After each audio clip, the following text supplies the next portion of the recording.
Okay, so ngayon mga idol, magpapalit tayo ng shifter gasket, oil seal. Okay. So, tumatagas na kasi ito. So, natanggal ko na lahat yung mga takip ng sprocket. So, yun lang naman yung kailangan natin dito. Kailangan nating tanggalin tong takip ng sprocket. At kailangan natin ng matulis na bagay. Kaya kahit ano, basta matulis kasi pandukot dito sa oil seal ng shifter natin. So, nilinis ko na rin to mga idol. Kaya, para hindi masyadong matagal yung video, nalinis ko na lahat yan.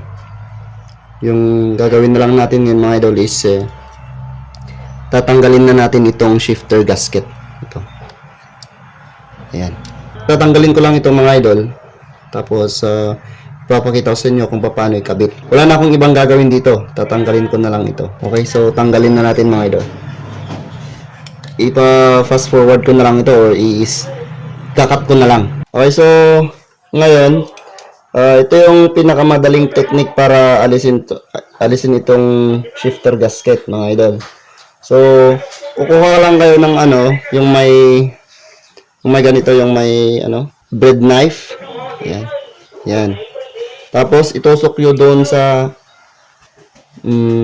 malapit sa shifter mismo. Tapos iganon nyo lang, oh. Ayan. Madali lang siyang tatanggal. Oh. Kanina hindi ko ito naisip kaya ngayon papakita ko na. O yan. Oh, tanggal na mga idol. Yan. Yan na siya. So parang tumigas na kasi siya kaya tumatagas na yung langis natin. Okay, so ito na mga idol. Oh, ito yung binili ko sa Shopee. Lalagay ko na lang sa comment section or sa description yung shop nito, okay? So ito, SJP po siya mga idol at meron po siyang code. So it means ito po ay genuine part ng Suzuki.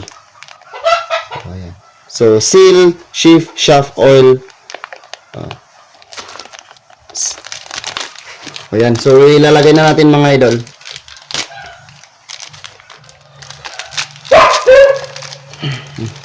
So ayan. Linisin muna natin mga idol.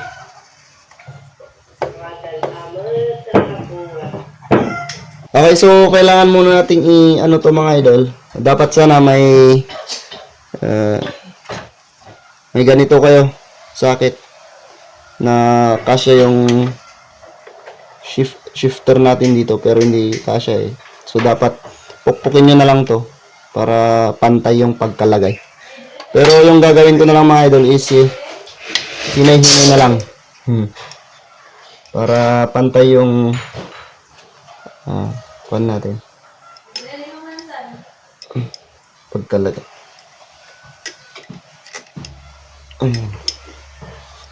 Kailangan nating isagad doon sa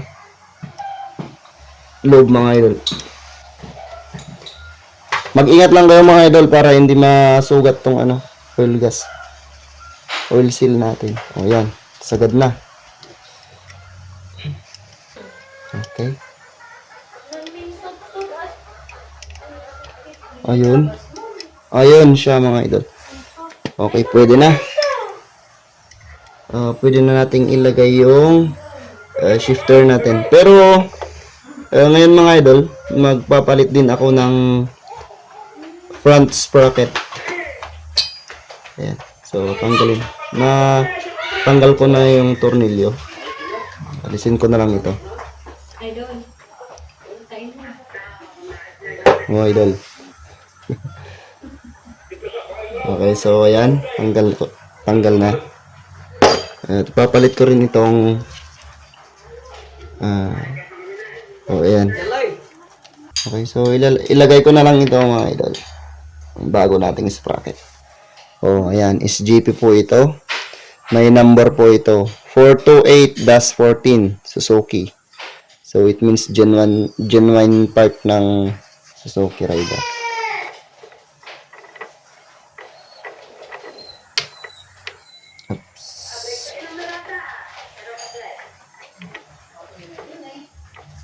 Okay.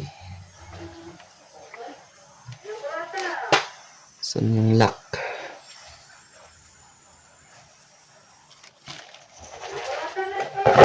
Lagyan na natin yung lock. Okay. Ayan.